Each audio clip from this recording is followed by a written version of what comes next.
Graça e paz, irmãos. Irmãos, vamos abrir as nossas Bíblias novamente na carta de Paulo aos Filipenses. Dessa feita, nós vamos abrir no capítulo 1,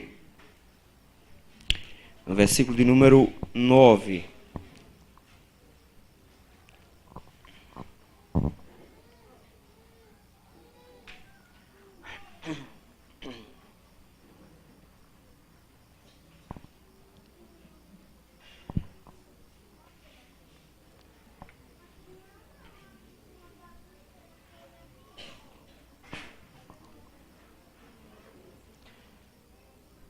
Filipenses capítulo 1, versículo 9, nós vamos ler até o versículo de número 11. Diz assim a palavra do Senhor. E também faço esta oração, que o vosso amor aumente mais e mais em pleno conhecimento e toda a percepção, para provardes as coisas excelentes e serdes sinceros e inculpáveis para o dia de Cristo, cheios do fruto de justiça, o qual é mediante Jesus Cristo, para a glória e louvor de Deus. Senhor, humildemente nos apresentamos diante do Senhor. Primeiramente, meu Deus, para te agradecer. Te louvar, meu Deus, pelas instruções que o Senhor já nos tem dado por meio da sua palavra. Mas nós, Senhor, precisamos, meu Deus, da sua orientação, para que possamos compreender a tua palavra. Precisamos da tua iluminação para podermos enxergar a tua voz em meio às letras. Por isso, Senhor, abre as nossas mentes nesse instante. Senhor, molda o nosso coração conforme a tua vontade. Humildemente te rogamos, meu Pai, fala-nos nessa noite. Como teus servos, queremos ouvir a sua voz. No nome santo de Jesus. Amém.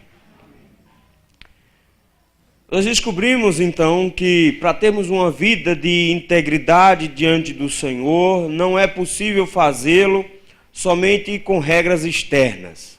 Há uma necessidade de um conhecimento íntimo e sincero do Senhor Jesus. Sem conhecimento e o encontro verdadeiro com Cristo, não é possível haver uma atitude correta com respeito à santidade. Daí eu entendo que uma vez conhecendo a Cristo, eu abandono todas as minhas certezas, as minhas confianças carnais e passo a confiar totalmente nos méritos de Cristo para a minha salvação e tenho assim minha mente moldada, agora modificada para ser como a mente de Cristo.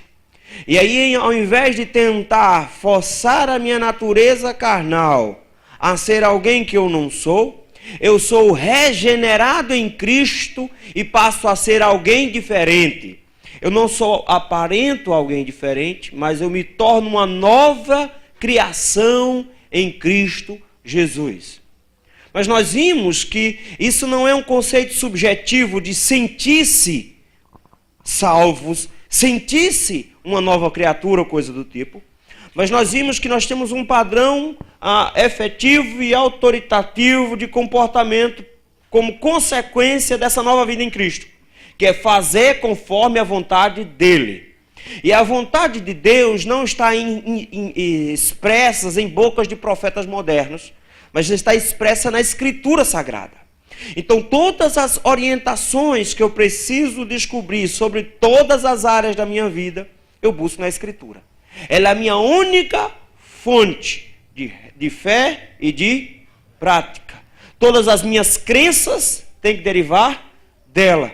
Toda a minha vivência tem que derivar dela. Então retornando a ela agora, que nós buscamos agora qual é o comportamento que nós deveremos agora começar a manifestar, fruto dessa minha nova vida em Cristo, e das orientações que a Escritura vão me dar para que eu possa viver.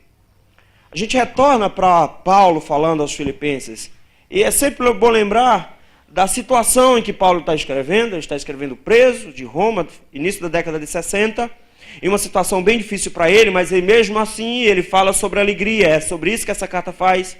É uma carta extremamente pessoal. Notem como ela é pessoal. Paulo já começa dizendo que tem notícias deles e que está alegre. Mas olha o versículo de número 8. Deus é minha testemunha da saudade que tenho de todos vós. Nota como Paulo ele traz para perto dele não membros de uma igreja, ele traz irmãos, amigos, família dele. Ele diz, vocês são meus irmãos em Cristo e eu tenho saudade de vocês. E ele já tinha dito para esses irmãos que ele faz oração por esses irmãos, versículo 4, olha lá em cima. Ele fala, fazendo sempre com alegria, súplica por todos vós em todas as minhas orações. Paulo costuma dizer isso para as igrejas. Eu oro por vocês. Não é, meus irmãos, uma hipocrisia santa, do tipo, eu digo que oro, mas não oro, às vezes eu oro. Paulo parece que mantém uma agenda diária de oração, rogando a Deus pelas igrejas, que ele se sente responsável. E quando ele escreve aos Filipenses, ele diz, eu rogo a Deus sempre por vocês. A pergunta é, o que é que Paulo tanto pede a Deus por essas igrejas? Paulo já instruiu essas igrejas, Paulo já deu orientação teológica a essas igrejas. O que é que Paulo espera dessas igrejas para rogar a Deus? Versículo de número 9, é o assunto da oração que Paulo diz que faz constantemente lá no versículo de número 4.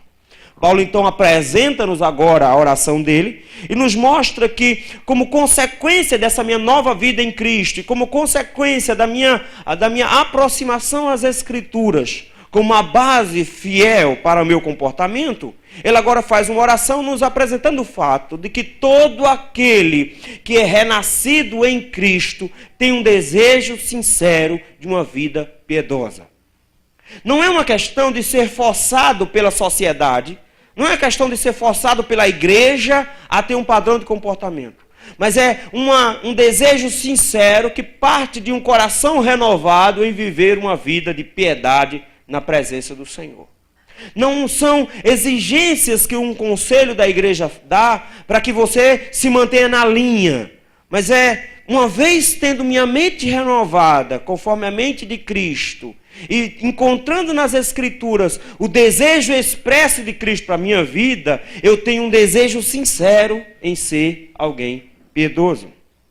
Esse desejo, então, de piedade, meus irmãos, é o que Paulo vai orar por essa igreja. Paulo vai orar que essa igreja tenha desejo de piedade. Mas para isso ele ora que essa igreja, ao ter esse desejo de piedade, a querer viver santamente no mundo, ele nos leva a pensar que ele encontra passos que essa igreja precisa caminhar. Daí ele diz, preciso ter desejo de ser piedoso, mas para isso eu preciso buscar algumas coisas e o Senhor é que me auxilia. Preciso compreender isso, que não é possível caminhar esses passos aqui se eu não tiver aquele primeiro passo que nós falamos ontem à noite. Sem uma vida entregue nas mãos do Senhor, onde a justiça não é própria, mas a justiça de Deus em mim, e a mente de Cristo moldou a minha mente agora, conforme as Escrituras, eu não vou poder seguir esses passos aqui. Então não adianta decorar esses passos e tentar fazer em casa.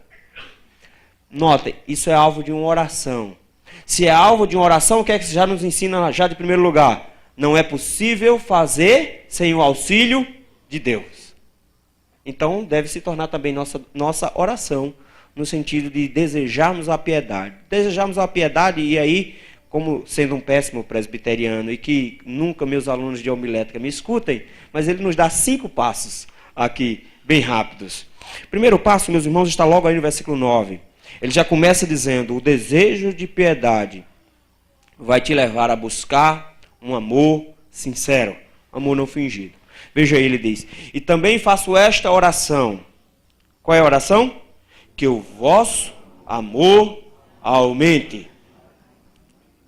Primeira oração, primeiro fator que Paulo leva a oração, e olha, ele está falando de passos, e como ele está falando de passos, ele está dizendo que é uma coisa depois da outra. Isso é um processo. E uma coisa vai levar a outra. Ele diz, o primeiro passo, então, já que eu tenho uma nova vida em Cristo, e que a Escritura se tornou o padrão da minha vivência, ele diz, eu quero ser alguém santo, e o primeiro passo, então, é o amor. Mas o amor, meus irmãos, que ele coloca aqui, não é um coleguismo, pelo contrário, é um amor com padrão divino. O termo amor, não precisa nem explicar para os irmãos, mas ele se repete nas cartas de Paulo em vários momentos, como sendo um amor sacrificial. Em algumas Bíblias, esse termo amor é traduzido, por exemplo, em 1 Coríntios capítulo 13, não como amor, mas como caridade. Porque a caridade, meus irmãos, não é necessariamente um sentimento. O que ele está dizendo aqui é, o que eu oro é para que vocês tenham bons sentimentos uns para com os outros. Não tem nada a ver com sentimento, haja visto que nós não conseguimos controlar os nossos sentimentos. Os nossos sentimentos, eles andam muito por instinto. Mas a ideia de Paulo aqui é que ele ora que essa igreja tenha uma atitude amorosa. E essa atitude amorosa, ela é espelhada na atitude amorosa de Deus. Entenda uma coisa, meus irmãos. O amor de Deus por nós não está baseado no fato de que Ele gostou de nós, porque não havia nada em nós que o fizesse gostar de nós. Quer ver só? Nós adoramos criancinhas bonitinhas, não adoramos? Tem um bocado aqui. Coisa fofa, o cabelinho dele, aquela coisa todinha. Não, meu irmão, você diante de Deus não é uma criaturinha fofa como essa. A minha irmã, quando era novinha, como toda criança trelosa, gostava de fazer algumas artes. E ela, com menos de 1 ano de idade, nós ficávamos vigiando o cocô. Porque era um problema. Naquela época, nós não tínhamos fralda descartável. Se usava fralda de pano. No máximo, tinha uma chamada, uma tal de calça enxuta, que era uma verdadeira tormento para a criançada. Mas botava aquelas fraldas nela, né? E ela ficava na rede lá. O problema dela era deixá-la caladinha. Se ela se calasse, quem é pai sabe. Menino calado, tem algum problema acontecendo. Corre e procura onde é que está. Daniele calou-se, tem acontecendo alguma coisa. Já corria. Certa feita, nós chegamos na rede. E Daniela era uma lourinha, com cabelo bem curtinho. E era aquela coisinha redonda. Quando nós chegamos lá, Daniela só tinha os olhinhos do lado de fora. O resto era cocô. Ela conseguiu botar a mão e passou creme no corpo inteiro. Eu me lembro como se fosse hoje. Minha mãe pegou pelo braço assim e fez, menina nojenta. Leva e joga dentro de uma bacia lá atrás, tentar tirar esse cocô. Olha, foi um trabalhão para tirar. Irmão, você não é um bebê bonitinho para Deus, você é um bebê cheio de cocô. Você não tinha nada em você que pudesse ser um alvo da simpatia de Deus. Deus te amou. E por que nós esperamos que o amor que Deus expressou por nós e que nós devemos expressar para com o nosso irmão tenha a necessidade de que o irmão seja simpático a mim? Por que eu preciso que o irmão seja sorridente para comigo e que eu goste dele para amá-lo? Não. Paulo diz, o meu desejo sincero, a minha oração é que vocês vivam vida piedosa. E a vida piedosa que eu quero que vocês façam, no primeiro passo é amem. E que o amor que vocês já possuem uns pelos outros, ele aumente. Então ele não está dizendo, eu quero que vocês gostem uns dos outros e se levantem, peguem na mão dos outros. Somos corpos. E assim, não tem nada a ver com isso. Ele diz, eu quero que vocês ajudem uns aos outros.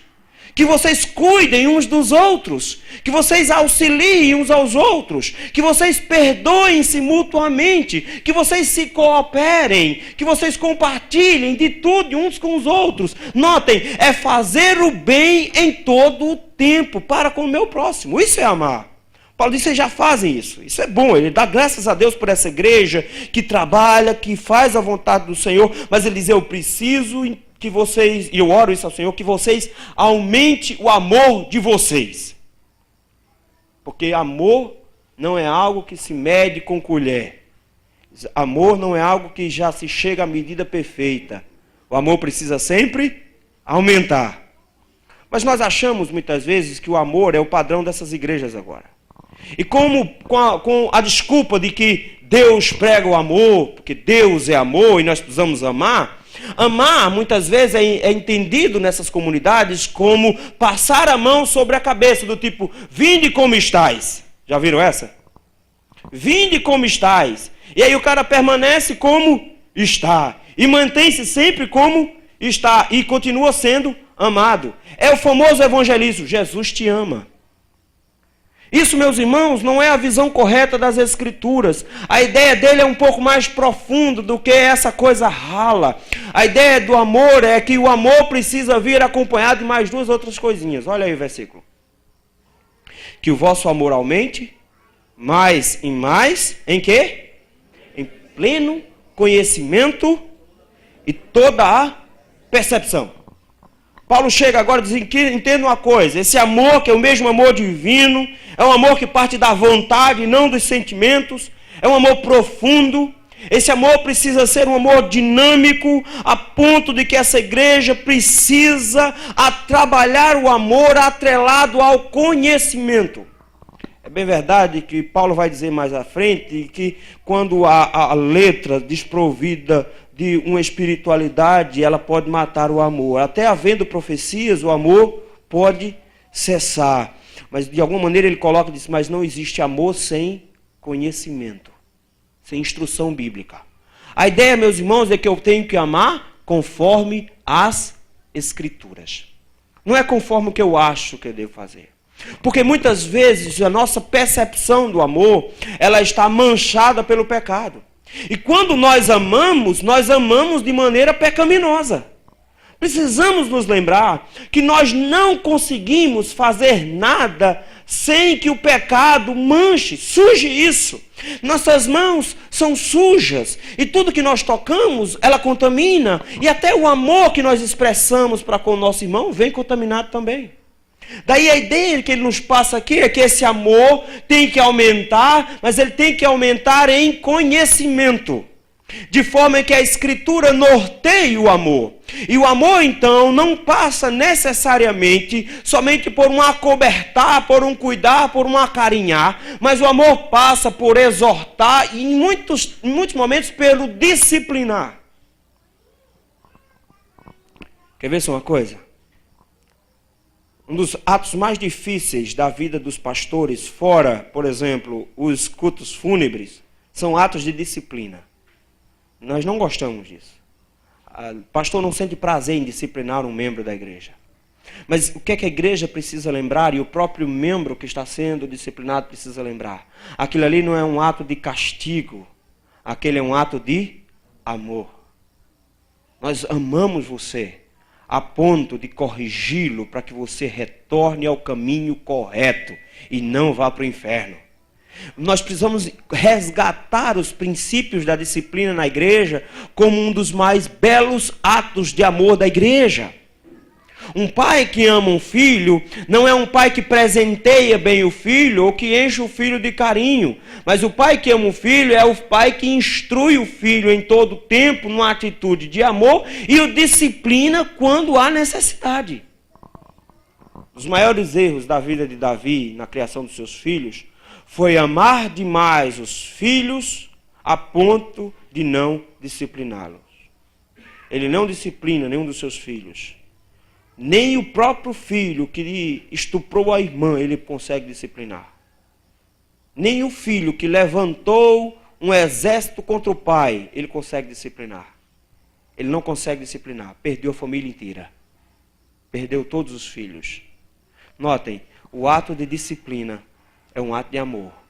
Paulo diz, por isso que o amor, ele vem aqui embasado com conhecimento e discernimento. Não é um amor frouxo, folgado, do tipo, não, vamos nos amar. Vamos nos amar porque Deus é amor. Mas é um amor do tipo, vamos encobertar o problema do irmão, vamos cobrir o pecado do irmão, vamos deixar o irmão quietinho, não vamos ofendê-lo. Isso, meus irmãos, é a mentalidade do mundo. O mundo faz isso. O mundo não se mete na vida do outro, a gente deixa ele lá, que ele se quebre. Nós não. Nós amamos e cuidamos uns dos outros. E esse amor é com conhecimento e com discernimento. Então o desejo de piedade passa então pelo primeiro passo, buscar amar. Buscar que o amor aumente. Mas não só buscar que o amor aumente. O texto nos apresenta a ideia também de buscarmos excelência. Olha aí, versículo número 10. Ele diz, para que vocês amem mais e mais, no pleno conhecimento e toda percepção, para provardes as coisas excelentes. Ele não está dizendo aqui, meus irmãos, necessariamente aprovar coisas boas. Porque a ideia de aprovar coisas excelentes pode ter essa ideia de discernir entre o bem e o mal. Pode ser que ele esteja pensando um pouco nisso, já que a ideia do texto traz um pouco disso do passado. É entender que uma vez agora eu vivendo a piedade e amando o meu próximo, eu vou conseguir discernir entre o bem e o mal. Mas notem, não é um discernimento do que eu acho que é o bem e o mal, porque o meu senso de discernir o que é bem e mal está distorcido pelo pecado. Mas com base nas Escrituras, eu vou conseguir discernir o que é bom e o que não é. Só que Paulo acrescenta um fator mais interessante aqui, que é a possibilidade de não só discernir o certo do errado, mas discernir o que é melhor do que é pior. Notem, ele coloca a ideia de aprovar as coisas excelentes. Não só coisas boas, não só discernir o que é bom, mas conseguir discernir aquilo que é excelente. Nós não buscamos as coisas somente boas. Nós somos agora estimulados a buscar o que é o melhor. Daí veja só. Quando eu entendo esse próximo passo na busca da piedade, eu preciso compreender que o Senhor me conclama agora a buscar as melhores coisas para a minha vida. Aí veja. Quanto tempo eu vou dedicar por dia para buscar as melhores coisas? Para você, o que é a melhor coisa? De repente, a melhor coisa para você seja um bom emprego com muito dinheiro. Isso é a coisa mais excelente na vida. E não necessariamente ela pode ser uma coisa boa. Isso pode ser a destruição de alguém. Às vezes a gente acha e diz, arranjei um emprego bom agora. Deus me abençoou. Aí esse emprego bom te tira o dia do Senhor. Esse emprego bom te tira o tempo de dedicar-se ao Senhor. E aí, onde está a bênção? Ou, ganhei na loteria, Deus foi bom. Aí deu o dízimo e sumiu da igreja. Desviou-se, perdeu-se. Eu estava conversando com a irmã e ela tinha 2 empregos lá na igreja. E ela disse, pastor, o senhor falou domingo à noite sobre uma coisa e eu descobri que Deus ouviu minha oração. Eu digo, qual foi, minha irmã? Ela fez, eu estava dizendo, Senhor, me desculpe, eu sei que o Senhor quer que eu me dedique mais ao Senhor. Mas, Senhor, o Senhor sabe, eu não tenho tempo. Eu preciso que o Senhor entenda isso, que eu não tenho tempo. Ela disse, Senhor, pastor, fui demitida de um dos empregos. Ela disse, Deus ouviu minha oração. Eu disse, eu vou arranjar tempo para você. Eu vou arranjar um tempinho para você. Não diga que você não tem tempo para servir ao Senhor. Senhor, me desculpe, mas eu não tenho tempo de orar. O Senhor vai botar você doente, passar 30 dias numa cama orando. Meu filho, e ainda vai ser sustentado com auxílio da doença. Olha que coisa boa. Orando por 30 dias de cama. Então não diga, Senhor, não tenho tempo. Diga, Senhor, eu sou um pecador miserável. Eu preciso reservar tempo. Notem, buscar as coisas excelentes. Buscar não só as coisas boas para a minha vida cristã, mas buscar aquilo que vai me fazer crescer espiritualmente. Buscar o que há de melhor. Daí, meus irmãos, não é ficar aprendendo com TV, não é ficar aprendendo assistindo Big Brother, que são vagabundos pagos para nos fazer ficar vagabundo também. Mas é a ideia de buscar o que há de melhor na vida. Na sua lei eu medito. Isso é buscar coisas excelentes. É buscar ao Senhor e meditar na presença do Senhor por todo dia. Isso é buscar coisas excelentes. Paulo diz, tenha desejo sincero de piedade. Busque excelência. Tenha escolhas ótimas à sua frente. Escolha sempre para a obra do Senhor e o trabalho do Senhor. Mas além do desejo de piedade me levar a buscar amar e buscar coisas excelentes, versículo de número 10 diz que eu devo buscar também integridade espiritual. Olha só, ele coloca 2 fatores aqui que compõem a integridade. Ele diz, para aprovadas as coisas excelentes e seres o quê? Sinceros e inculpáveis. Sinceros é ótimo, meus irmãos, porque sincero, na verdade, tem duas ideias básicas antigas. Era uma pessoa geralmente que é genuíno, mas eu gosto de uma definição de sinceridade no que diz respeito ao caráter por causa da origem da palavra. Acontecia o seguinte naquela época. As pessoas elas faziam vasos de cerâmica muito finos, muito delicados. E porque eles eram muito finos, a cerâmica era bem fininha. E eles faziam meio envidraçados. O problema é que quanto mais fina a cerâmica, na hora que coloca no forno, com o aquecimento, se você não tiver um cuidado de girar na hora adequada, de colocar na posição adequada e ficar fiscalizando esse cozimento da cerâmica, ela racha. E aí, quando você ia vender esse vaso caríssimo, rachado, não dava para vender. E toda vez que você rachava um vaso desse, não tem como consertar. Entendam isso. Um vaso quebrado não se consertava, só que eles davam um jeitinho. Eles faziam o seguinte: pegavam a cera da mesma cor do vaso e passavam no vaso e depois envidraçavam o vaso. E aí quando você olhava o vaso, estava aquele vaso caríssimo, bonito lá, mas o que é que você não sabia? O vaso foi remendado com cera. E aí vem um termo sincero aqui, que a expressão também era colocar contra a luz. Então parece que vem dessa ideia aqui, porque eles pegavam o seguinte: como é que eu sei que o vaso é bom? Colocava contra a luz. Quando você colocava a cerâmica contra a luz, adivinha o que é que você ia ver? O risco onde ele quebrou e onde o cara esperto colocou cera. E aí o bom comerciante que queria bons produtos, ele investigava para não vender produtos com cera. E qual era a grande propaganda? Meu produto é sem cera. Eu tenho um produto autêntico, não quebrado, não remendado, não é falso, não é genérico, não é made in Japão. Notou? Não é made in Taiwan. Ele é autêntico. Paulo diz: entendam, meus irmãos, a minha oração é que vocês amem e aumente ainda mais esse amor com conhecimento. Eu espero que vocês aumente a maneira como vocês olham para as coisas e busquem coisas excelentes, queiram coisas boas para a vida de vocês, mas não só isso, eu espero que vocês tenham uma vida de integridade. E vida de integridade passa pelo fato de que vocês precisam ser sinceros, não rachados, não defeituosos, mas homens feitos à estatura de Cristo. E por isso mesmo, não só não defeituosos, mas o texto complementa dizendo inculpáveis. Pessoas que não têm culpa, porque andam em conformidade com as Escrituras Sagradas. Eu tenho um texto que eu acho fortíssimo, final da vida de Samuel. Ele chega e diz: me acusem de alguma coisa. Vá, me acusem de alguma coisa aí. E sabe o que é que Israel faz? Nada. Porque eles não tinham nada do que o acusá-lo. Ele não tinha pecado? Tinha. Mas ele vivia uma vida de integridade na presença do Senhor. Isso fazia com que ele buscasse não ter desculpas para os pecados que pratica. Nós adoramos justificar os nossos pecados. Nós adoramos ter cuidados para que as pessoas achem que nós somos alguém que nós não realmente somos. E nós não nos preocupamos que o problema não é o que eu aparento ser, mas o problema é quem eu realmente sou. Então eu preciso me apresentar diante de Deus. Notem, ele diz para que nós sejamos o quê?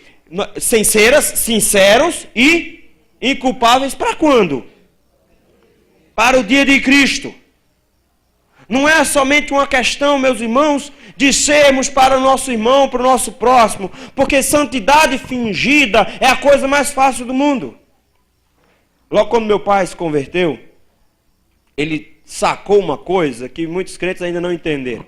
Ele chegou para mim e disse: eu descobri uma coisa interessante na igreja. Aí eu disse: o que é? Ele fez: tem um bocado de crente que é garrafa de pinga com água dentro. Aí eu fiquei pensando: meu Deus, o que é que ele quer dizer com isso? Ele fez: só serve para enganar.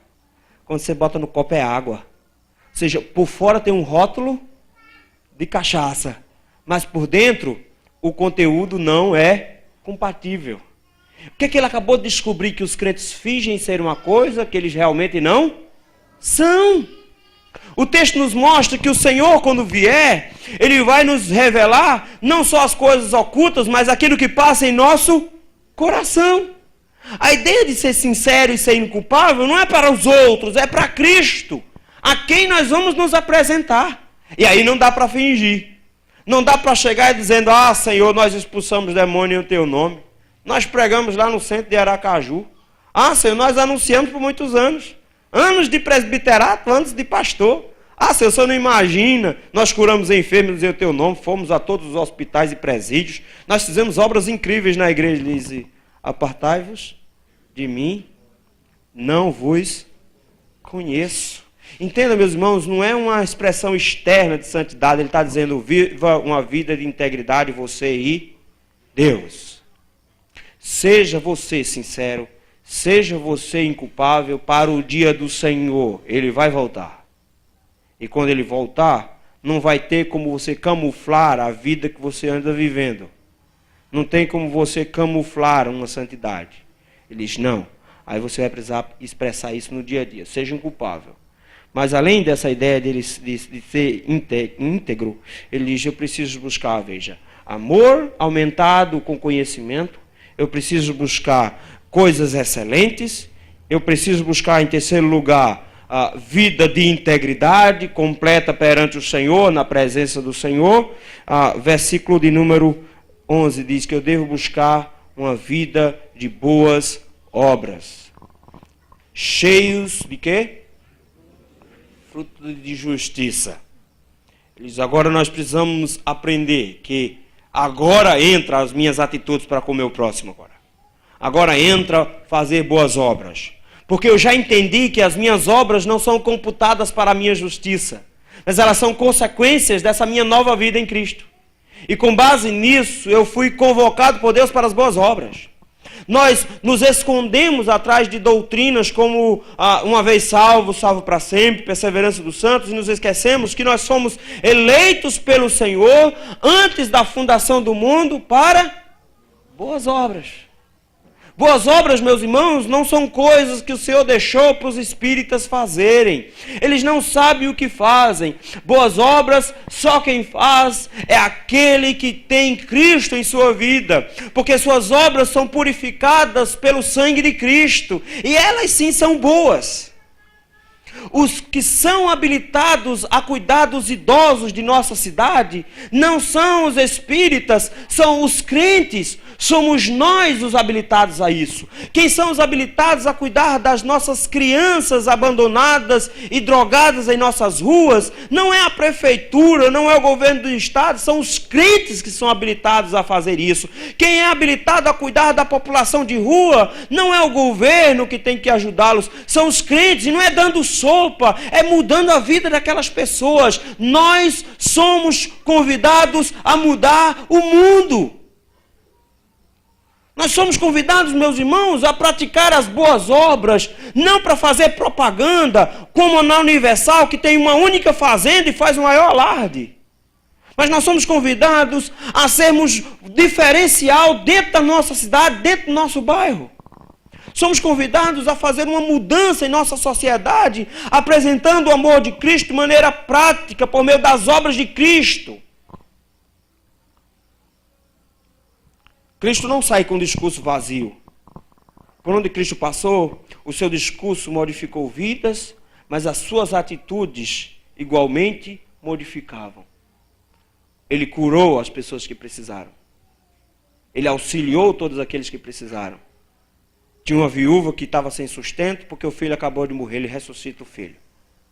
Ele muda a estrutura. Tem leprosos que estão lá com sua vida social arruinada e a sua vida espiritual abandonada. Ele restaura para que eles voltem ao convívio familiar.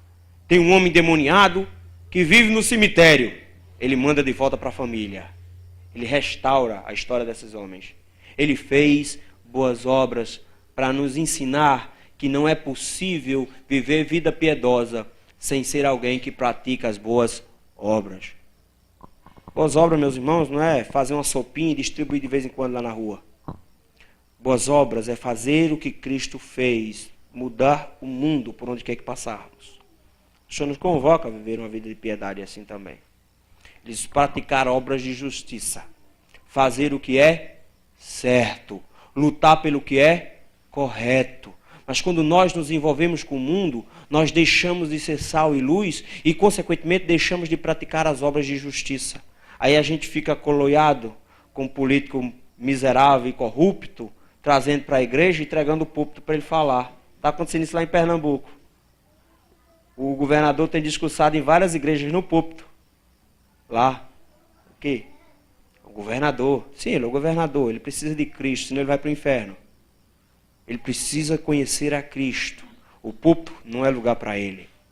Nós precisamos entender de que nós não podemos nos vender a uma política porque nós somos sal. Nós estamos para salgar. E o Brasil está corrupto, e corrupto é sinônimo de apodrecido, e está apodrecido, adivinha por quê? Porque a igreja perdeu a capacidade de salgar. Obras de justiça. Praticar a justiça. Para que então tudo isso, pastor? Para a glória de Deus.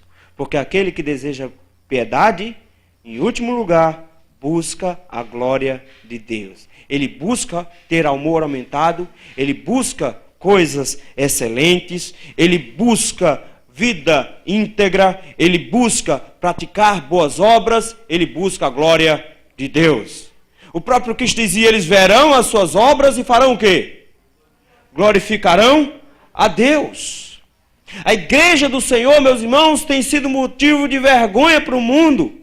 O mundo tem olhado para nós e tem nos visto com o olhar que eles veem os outros, fazendo aquelas misérias que eles já conhecem. Quer ver só uma situação estranha que acontece conosco? Pastor aqui, presente. Ele vai concordar comigo. É terrível você se apresentar como pastor hoje, em qualquer lugar. Fazer cadastro para a gente virou uma tortura. Que chega e pergunta, qual é a sua profissão? Aí a gente diz o quê? A gente resolveu levar o pastorado a sério. Então, para nós, pastorado é integral. Então, o que a gente é? Pastor. Aí coloca lá, pastor. Eles dizem na cara da gente, ih, rapaz, então você é rico. Na cara. Você é rico. A única coisa que eu posso dizer é, não, meu irmão, eu sou honesto. Por isso que eu não sou rico. Mas eles não entendem, por quê?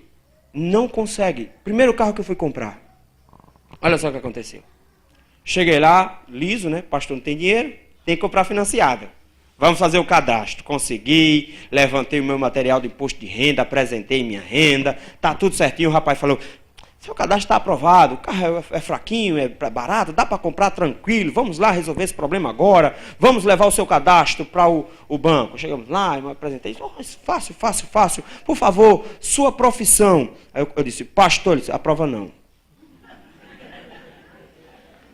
Eu digo, rapaz, está aqui, tem tudo direitinho, eu não tenho dívida, nunca tive nome no SPC, está aqui, eu tenho renda suficiente. Não, mas é pastor. Eu digo, por que não aprova? Não, o pastor não paga. Simples assim, na minha cara. Pastor não paga. Eu digo, rapaz, mas eu sou pastor de uma igreja tradicional, que só no Brasil já tem 150 anos. É uma igreja tradicional, uma igreja séria, não é essas igrejas... Não, mas não interessa. Você não tem cadastro aprovado. E só foi, pum, acabou. Não tenho cadastro aprovado. Sou pastor. De onde ele tirou essa ideia de que pastor é ladrão? Ele viu. Quando o pastor se cadastra num hotel, lá na entrada, se ele disser que é pastor, ele vai ser fiscalizado todos os dias que ele estiver no hotel, porque pastor leva toalha do hotel. Sabiam desse? Todo o pessoal do hotel sabe disso. Os pastores levam toalha, levam os utensílios de decoração do hotel. Eles levam. E aí, se você chegar lá embaixo e se cadastrar como pastor, vai ter alguém fiscalizando antes de você terminar o check-in. Vai lá no quarto ver se está tudo no lugar para te cobrar na saída.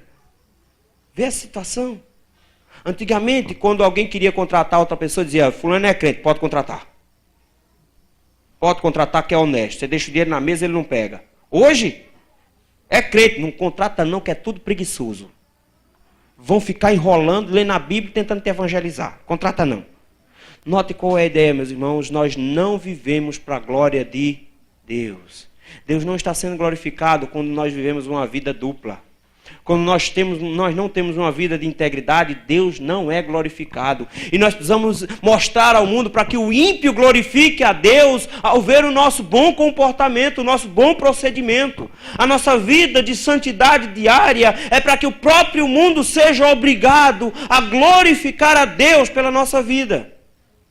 É isso que nós precisamos compreender.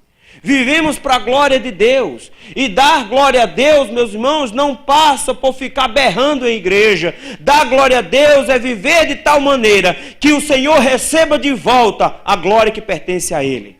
Essa é a ideia. A glória é dele, mas pelas minhas atitudes, a glória dele é refletida em mim. E uma vez refletida em mim, volta para ele. E ele se enxerga em nós. E quando ele se enxergar em nós, ele está sendo glorificado. E ele se agradará das nossas obras, porque ele se viu em nós. Enquanto você e eu não tivermos o rosto de Cristo em nossas atitudes, enquanto o mundo não enxergar a igreja de Cristo como pequenos cristos, representantes de Deus na terra, nós não conseguiremos glorificar o nome de Deus. Por isso que Paulo ora desse jeito. Paulo ora por essa igreja dizendo: vocês precisam ser piedosos. Meu desejo, minha oração é que vocês sejam piedosos. Sejam piedosos no sentido que o amor de vocês aumentem cada vez mais. Não um amor frouxo, folgado, mas um amor fincado no conhecimento verdadeiro, um amor, na verdade, com percepção adequada das coisas. Mas não só isso. Eu preciso que vocês aprendam a gostar de coisas excelentes. Tenham desejo por coisas excelentes. Tenham uma vida íntegra, correta, sem meneios, sem coisas mais ou menos, para que vocês consigam andar e praticar as boas obras de maneira adequada. E quando vocês praticarem as boas obras de maneira adequada, Deus seja glorificado nessas obras. E ele termina dizendo: fazer essas obras mediante Jesus Cristo para a glória e louvor de Deus. Se eu não viver uma vida íntegra e de santidade, pouco importa cantar alto na igreja. Deus precisa ser glorificado pelo meu vizinho, que vai chegar e dizer: na minha rua, o melhor vizinho é fulano. Mas por quê? Um servo de Deus, uma pessoa impressionante. Procurou, ele está lá disponível. É um santo de Deus. E não ficar com aquela desculpa: ah não, a Bíblia diz que seremos perseguidos, né? Que o mundo não nos ama. Mas não te ama porque você é uma praga. Deixa eu te dar o exemplo da minha vizinha. Minha vizinha é crente. Ninguém gostava da família na rua. O motivo era simples. 5 horas da manhã. 5 horas da manhã eu era o vizinho. Tinha um corredor no meio entre a minha casa e ele. A gente acordava assim: levanta, bando de desgraça. Essas pragas ainda estão dormindo na hora dessa. Ô filho disso, fica de pé, miserável. E tome cacete. E passava o dia inteirinho. Era uma briga, uma confusão. Era um rolo terrível. Aí a rua inteira falava dela. Na minha casa nós não tínhamos muro. Lá no sertão, por muito tempo, a gente usava cerca de vara. A gente entrançava a vara e fazia cerca. Todo ano a gente refazia a cerca. Porque ela não tinha gás, a gente não tinha gás na época, cozinhava com lenha. Adivinha o que ela fazia com a cerca da gente? Ela cozinhava com a cerca da gente. Entendeu qual é o negócio? Ela tirava as varinhas da cerca da gente. Todo ano a gente refazia a cerca. Mas era uma bênção, não era? Aí não, veja só, mas a Bíblia diz: eu sou bem-aventurado. Bem-aventurados sois vós quando vos perseguirem. Não é assim que diz a Bíblia? Não, a Bíblia diz assim: e mentindo disserem todo mal. Está falando a verdade. A rua inteira não glorifica a Deus por sua causa, porque eles conhecem quem você é. Vida piedosa fará de você o maior proclamador do Evangelho para a glória de Deus, numa vida santa. Uma mulher com a vida santa santifica o marido não crente e o ganha. E vice-versa. Pai santo mantém filhos santos, porque os filhos aprendem no dia a dia, no comportamento, como é ser alguém íntegro. Não vê duas caras. Na igreja uma coisa, na igreja, em casa outra. Aquele filho que chega em casa: mamãe, vou morar na igreja. Por quê? Papai lá é tão bom. Não é assim. A ideia é ser íntegro e ter o caminho lá todo andando amarradinho. E aí Deus vai ser glorificado. Quer glorificar a Deus? Viva a vida piedosa. Faça com que o amor aumente. Busque coisas excelentes. Tenha integridade. Pratique boas obras. Glorifique a Deus com a sua vida. Que Deus nos abençoe e nos faça íntegros.